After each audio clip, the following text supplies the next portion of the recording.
As part of bushfire management, the local authorities are burning off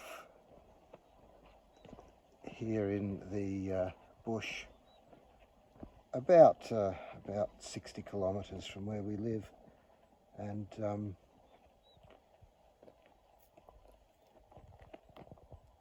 I drove past it earlier when it was light and all of this was blazing away, and it's still smouldering, and in some cases doing a bit more than smouldering. I can feel the heat from here. I've got to be careful as I walk because I can't really see where I'm going. It's actually quite dark and very smoky, which might explain why it's so dark. I don't really want to go too much closer because the ground's probably quite hot. I'm standing on the road at the moment, but you can see that tree, or what remains of it, is something of a firework at the moment. Several kilometres of this. I did read something in the local paper in which there were complaints that the firewood, there were many piles of firewood along the road here. The firewood has been burnt rather than people being allowed to collect it. Where we live, we have the good fortune of not needing to collect firewood from the side of the road, but a lot of people do. And I think a lot of people would have liked this wood, but obviously the authorities have an obligation to ensure that the bush is clear, because it does help to prevent bushfires, which are a risk. The weather at the moment is pretty cool, so it's clearly a good day and there isn't very much wind. It's about 10:30 at night now. I don't know if there's anyone supervising this. I haven't seen any cars pulled over or anybody monitoring it, but I'm sure they know what they're doing. Anyway, as I say, there's several kilometres of Mordor here smouldering away, and trees on fire. Here comes a car anyway, so I'd better go. One of the things about Australia is that even on a relatively cloudy day like today, the sun can still be nevertheless surprisingly in your face. And so for ages I've wanted a parasol for our outdoor table and chair set, which Will inherited from his grandparents. And so I've been looking and find it very difficult to find anything suitable. And then it turned out that Will's parents had this, which was also from Will's grandparents. It's really nice quality. I've just found it very, very difficult to find things that are made out of really nice quality cotton fabric. It all seems to be synthetic these days, and I'm sure there's pros to that, but that's not really my vibe. But you may be able to see this sunshade does have one or two little flaws from where I assume, having been kept in storage, it has been munched a little bit by rodents.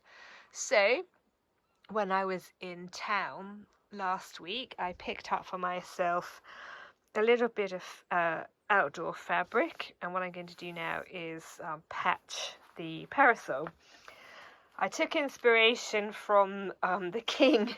Actually, there's a photograph I've seen which I particularly like where he's wearing a Barber jacket, but the Barber jacket is patched with so many different types of fabric that it bears very little resemblance to the original. But I think to myself, if a man as rich and as powerful as the King of England is able to make do and mend a coat, I can certainly make do and mend a parasol. So I don't mind that it's a contrasting fabric, but it is similar shades, and I'm hoping that this will help spruce the parasol up a little bit. So what I'm going to do now is spend a bit of time on my afternoon repairing the parasol. There we go. All patched up. I'm not going to bother like trimming all that stuff off. It's fine. And I don't know if you can see. I'm very pleased with that. I'm very, very bad at sewing, and it's not actually a job I particularly enjoy. But now I feel like one can sit under the parasol and not have to worry about light getting through regardless. Yesterday I took delivery of a couple new exciting additions to the garden. This is a oak-leafed hydrangea, so it's a deciduous hydrangea with leaves which are described usually as maple shaped, so I don't know why it's known as an oak-leaf hydrangea, but anyway, there we are. It's a deciduous hydrangea. Apparently it's got a very nice autumn colour, and in the spring summer months it puts on lovely white flowers which fade, conical flowers which fade into pink. And I've got here this paperbush plant from a nursery I've not bought from before.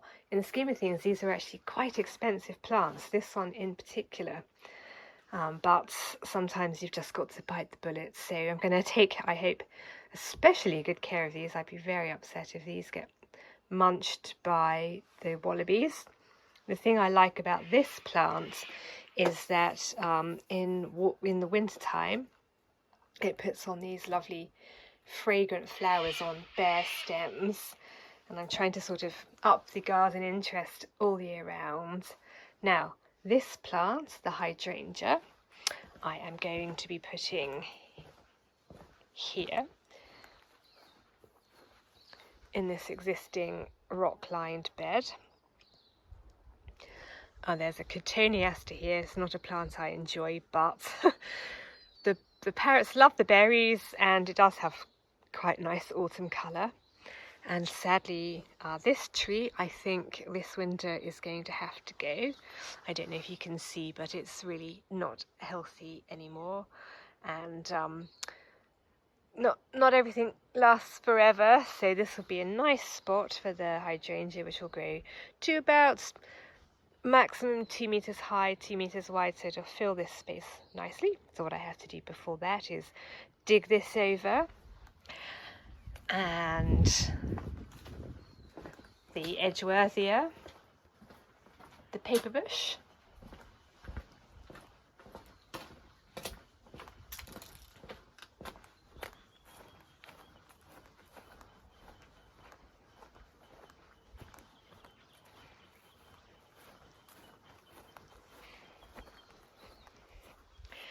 is going here.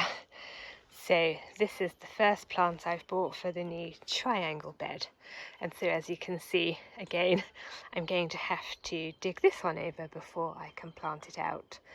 I do have other plants in mind for this bed, but I'm going to have to wait to get some of those because I'm looking at getting at least one bare-rooted rose for here, another one for the original flower bed. I've avoided roses because I don't tend to like how they're used in Australia. They usually have like the lollipop ones, and I just think it's very, very old-fashioned looking. But as that aside, that's not the rose's fault. That aside, they are much, much loved by the wallabies, and I've sort of put it off because I think what a waste. But maybe we can combat that, even if it has to be in a permanent cage. So I've got a bit of digging ahead of me this afternoon to make space for the new plants.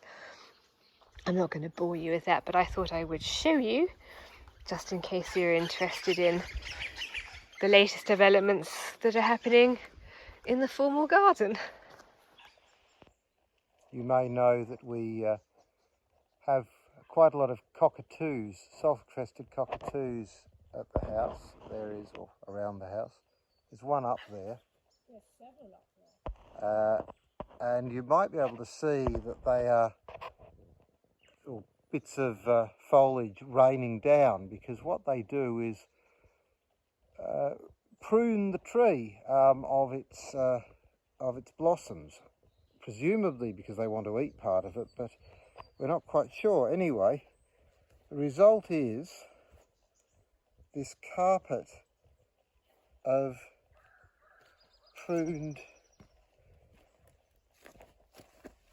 prunings from the eucalyptus tree. Look at that. That's what a cockatoo... Another one just came down then. That's what the cockatoo did. This whole thing. We don't quite understand why, because they don't seem to be eating the flowers. So why exactly they're stripping leaves and indeed whole branches off the tree. Another one just came down then.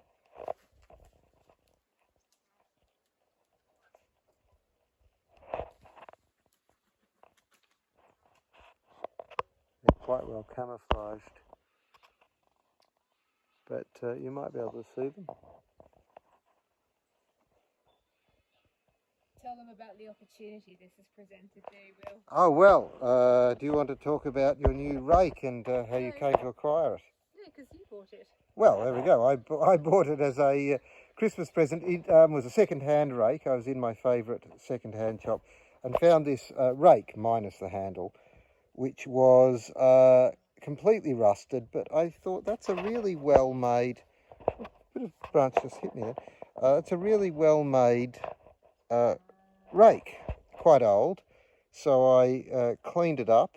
I should do a video sometime about how to remove rust from things like this involving a 12-volt battery, but anyway, I did remove most of the rust using the electrolysis method and a wire wheel on a power drill, and then attached it to the handle, and it was one of the number of Christmas presents from me, and this is the first chance to use the rake. So do you want to have a go at raking some of this up, and we'll see how it works?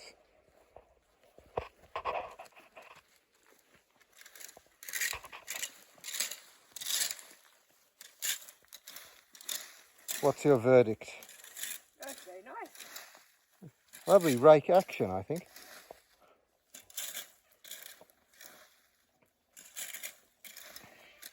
We can come back tomorrow and see that the cockatoos will probably have created the whole problem all over again. It's good. It's actually surprisingly difficult to get decent leaf rakes. I've got one metal one, and the last time I went to Bunnings I had to get a plastic one, which is nowhere near as good. Like maybe if you're in the UK or whatever and you're raking up some nice deciduous leaves, but unfortunately the wildlife and the situation here means that I'm not raking up a nice pile of neat deciduous leaves. I'm raking up crap like this. Courtesy of the cockatoos. So it's good to have a metal one, much more robust and appropriate for my context. Well, this is very solid construction, and these are quite thick pieces of wire, which, yeah, the whole thing is pretty robust. May I have a go? Yes, anyway, Will's going to have a go now, so we'll see you later.